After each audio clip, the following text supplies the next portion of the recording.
Acara gulat profesional bertajuk WWE atau dahulunya lebih dikenal dengan WWF menjadi salah satu program hiburan paling populer di dunia di era tahun 90-an. Dan tentu saja Indonesia mengambil bagian dari hype acara tersebut. Di Indonesia, WWE menarik perhatian jutaan penonton, bahkan sebelum telenovela dan sinetron bertengger di jam utama, WWE sudah terlebih dahulu merasakan bagaimana rasanya ditayangkan di prime time. Namun, seiring berjalannya waktu, acara ini mulai menuai kontroversi. Banyak pihak mulai mempertanyakan dampak negatif dari program ini, terutama bagi anak-anak yang mulai meniru gerakan gulat berbahaya dalam kehidupan nyata. Dampak buruk ini menyulut berbagai insiden yang beberapa kasusnya berujung kepada cedera dan bahkan kematian.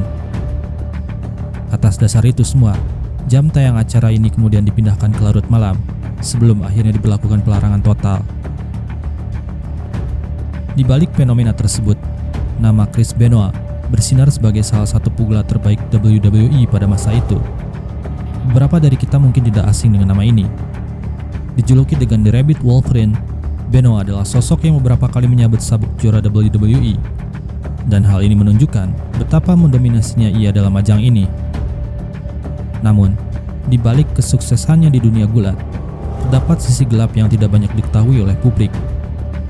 Secara mengejutkan, Chris Benoit dikabarkan mengakhiri hidupnya dengan sangat tragis. Pada akhir Juni 2007, Chris Benoit ditemukan meninggal di rumahnya bersama dengan istri dan putra satu-satunya. Pada awalnya, polisi menduga keluarga ini telah menjadi korban pembunuhan. Namun, setelah dilakukan penyelidikan lebih lanjut, polisi menemukan fakta mengejutkan bahwa Chris Benoit membunuh istri dan anaknya sebelum mengakhiri hidupnya sendiri. Tragedi ini menarik perhatian masyarakat secara luas dan menyingkap sisi gelap industri WWE pada saat itu. Lalu, apa yang sebenarnya terjadi kepada Chris Benoit sehingga kejadian memilukan ini bisa terjadi? Aku Arul, dan inilah Untold Story.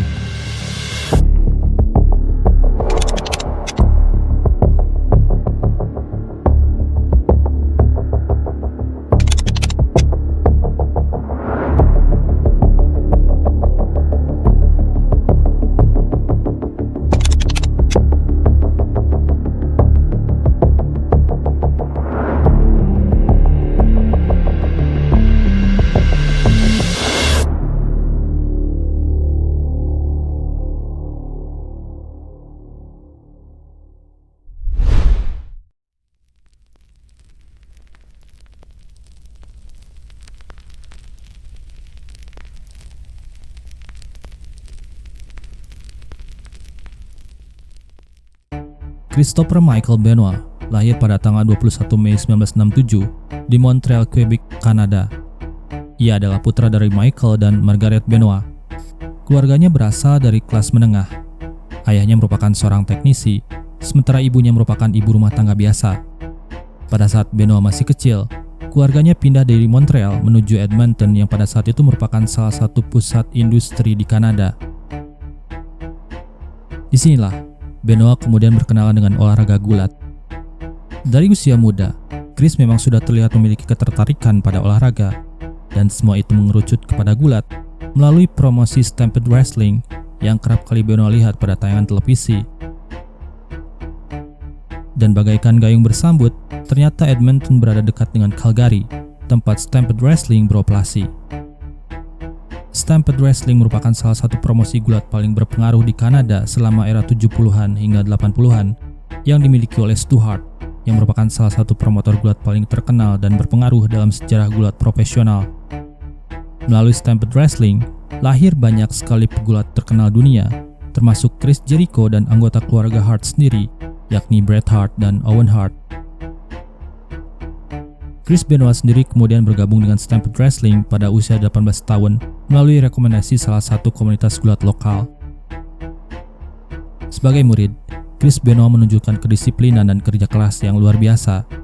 Bahkan, Chris Benoit seringkali berlatih lebih lama daripada yang lain. Dan tidak butuh waktu lama bagi Stu Hart untuk menyadari bahwa Chris Benoit memiliki bakat untuk menjadi seorang pegulat profesional. Berkat kerja kerasnya, Stu Hart akhirnya memberikan tiket bagi Chris Benoit untuk melakukan debut profesionalnya pada tahun 1985. Pertandingan pertamanya berlangsung melawan Butch Moffat, di mana Benoit menunjukkan kemampuan teknis yang mengesankan. Penampilan yang solid tersebut mendapat perhatian lebih dari penonton dan pegulat senior yang hadir pada saat itu. Setelahnya, Benoit berkembang sangat pesat hingga memenangkan beberapa kejuaraan, termasuk gelar tag team dan middleweight. Kesuksesan ini kemudian membawanya ke Jepang untuk bergabung dengan New Japan Pro Wrestling pada akhir 1980-an. Di Jepang, Benoit mengembangkan karirnya dengan menggunakan nama ring The Pegasus Kid. Di sana, dia bersaing dengan pegulat-pegulat top dunia, termasuk Jushin Thunder Liger, yang merupakan salah satu pegulat legendaris asal Jepang. Di sini juga, dia kemudian bertemu dengan Eddie Guerrero, sosok yang akan menjadi sahabat karibnya di kemudian hari. Eddie Guerrero, yang pada saat itu dikenal dengan karakter Black Tiger, beberapa kali melawan Benoit di NJWP. Gaya bertarung yang mirip, juga dedikasi dan kerja keras yang sama-sama tinggi, menjadikan mereka menaruh rasa hormat satu sama lain. Ikatan itu bertambah kuat setelah mereka juga berbagi mimpi yang sama, yaitu menjadi sukses di Amerika. Chris Benoit terlebih dahulu meninggalkan Jepang dan kemudian setelahnya bergabung dengan Extreme Champions Wrestling pada tahun 1994.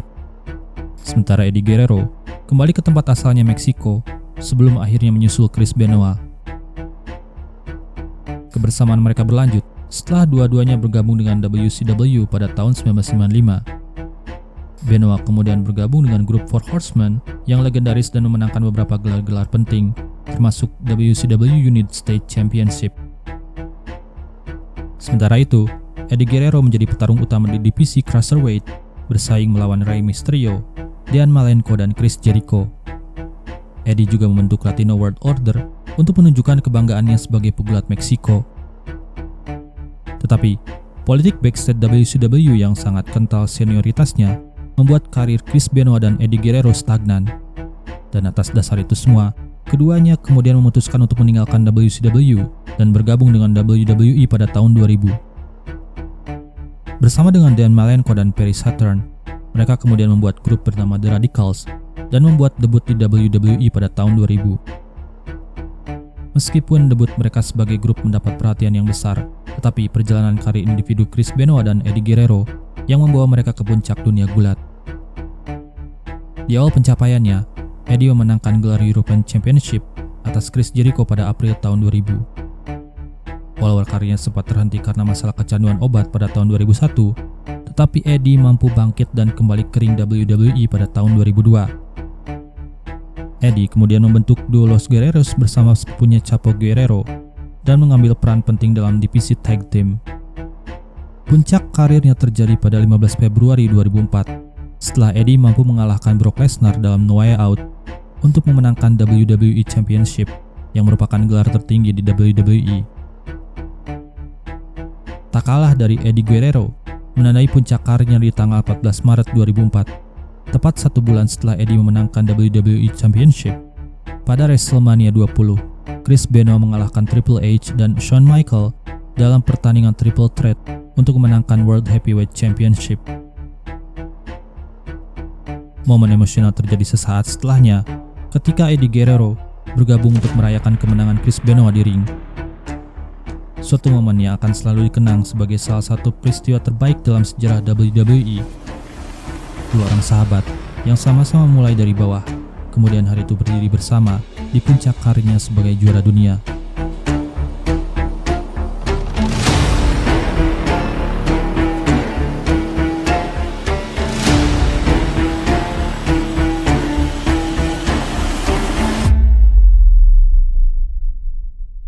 Tragedi yang melibatkan Chris Benoit ternyata tidak terjadi secara tiba-tiba.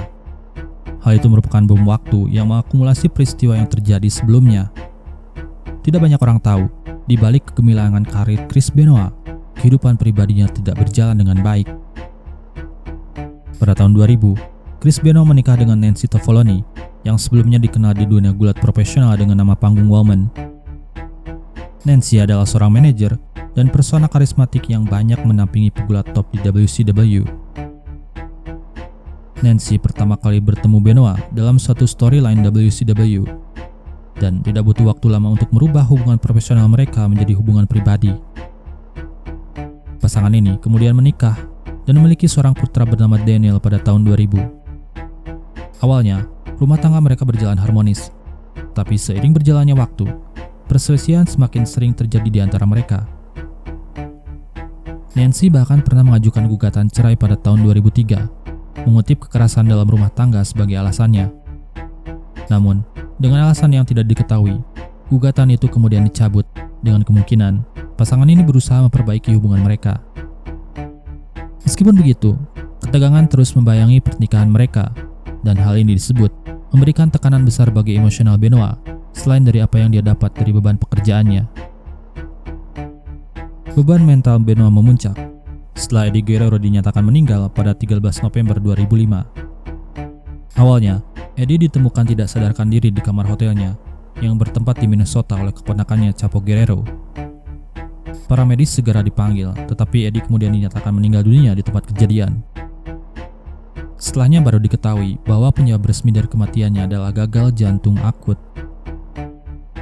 Dunia gulat berduka atas kejadian ini, tetapi sosok yang paling kehilangan atas kepergian Eddie adalah Chris Benoit. Pada acara penghormatan untuk Eddie, Benoit memberikan pidato yang sangat emosional, di mana dia menangis sambil mengenang sosok Eddie. Menurut keterangan rekan-rekan dekatnya, Benoit tidak pernah sepenuhnya pulih dari kehilangan Eddie. Benoit malah terlihat semakin pendiam setelahnya. Chavo Guerrero menuturkan bahwa Benoit sering didapati mengunjungi makam Eddie dalam keadaan menangis dan terkadang berbicara seolah-olah Eddie masih ada. Dan dari hari ke hari, Benoit mulai menunjukkan tanda-tanda depresi yang parah. Trauma emosional ini diperburuk oleh chronic traumatic encephalopathy yang diidap oleh Benoit. CTE adalah kondisi yang diakibatkan oleh benturan kepala berulang yang sering dialami pegulat dan atlet olahraga kontak fisik lainnya. Studi pasca kematiannya menunjukkan bahwa otak Benoit mengalami kerusakan parah, setara dengan otak seorang pasien Alzheimer yang berusia 85 tahun. CTE merusak jaringan otak Benoit yang menyebabkan perubahan suasana hati, depresi, kehilangan kontrol impuls, dan mendorong pikiran-pikiran bunuh diri. Sebenarnya, hari-hari sebelum tragedi memilukan ini terjadi, Benoit sudah menunjukkan perilaku-perilaku yang tidak biasa. Benoit yang dijadwalkan hadir dalam sebuah acara WWE pada tanggal 24 Juni 2007 ternyata tidak hadir. Benoit malah mengirim pesan-pesan aneh kepada teman-teman gulatnya termasuk Chavo Guerrero. Dalam pesannya, Benoit mengirimkan alamat rumahnya, menjelaskan keberadaan anjing-anjing peliharaan, hingga berpesan tentang garasi mobil yang dia biarkan terbuka. Hingga akhirnya, setelah beberapa hari tidak dapat menghubungi Benoit, pihak WWE meminta polisi untuk melakukan pemeriksaan ke rumah Benoit pada tanggal 25 Juni 2007. Polisi yang segera mendatangi rumah Benoit kemudian mendapati Benoit, Nancy, dan Daniel dalam keadaan yang sudah tidak bernyawa. Penyelidikan polisi kemudian mengungkap sebuah fakta mengejutkan bahwa Benoit bertanggung jawab atas hilangnya nyawa istri dan anaknya. Hasil penyelidikan tersebut juga menunjukkan bahwa pembunuhan ini terjadi selama 3 hari berturut-turut. Nancy dibunuh pada tanggal 21 Juni 2007, sementara Daniel dihabisi keesokan harinya pada tanggal 22 Juni. Sementara Benoit sendiri kemudian gantung diri pada tanggal 23 Juni. Tragedi ini kemudian memicu diskusi besar tentang dampak dari CTE, penggunaan steroid, dan tekanan mental dalam dunia gulat profesional. Kejadian ini juga memicu banyak pegulat lainnya untuk mulai terbuka tentang masalah kesehatan mental mereka. WWE sendiri segera memperkenalkan protokol kesehatan yang lebih ketat, termasuk larangan tegas terhadap penggunaan steroid dan pengawasan intensif terhadap kesehatan pegulat. Semua hal ini dilakukan sebagai upaya untuk meningkatkan kesejahteraan pegulat dan mencegah tragedi serupa terjadi di masa yang akan datang. Pada malam hari, tanggal 25 Juni 2007, pasca penemuan mayat Benoit, WWE sempat mengadakan siaran penghormatan bagi Benoit. Hal itu dimaksudkan untuk mengenang karir dan kontribusinya di dunia gulat. Namun, setelah muncul rincian penyelidikan polisi yang menunjukkan bahwa Benoit adalah pelaku pembunuhan istri dan anaknya, WWE kemudian menarik kembali penghormatan yang sudah diberikan sebelumnya, dan bahkan menghapus semua referensi Benoit dalam sejarah mereka, yang di dalamnya termasuk tayangan ulang, situs web, dan dokumentasi. Tetapi pada akhirnya, Benoit akan tetap dikenang dunia sebagai salah satu sosok penting dalam sejarah dunia gulat.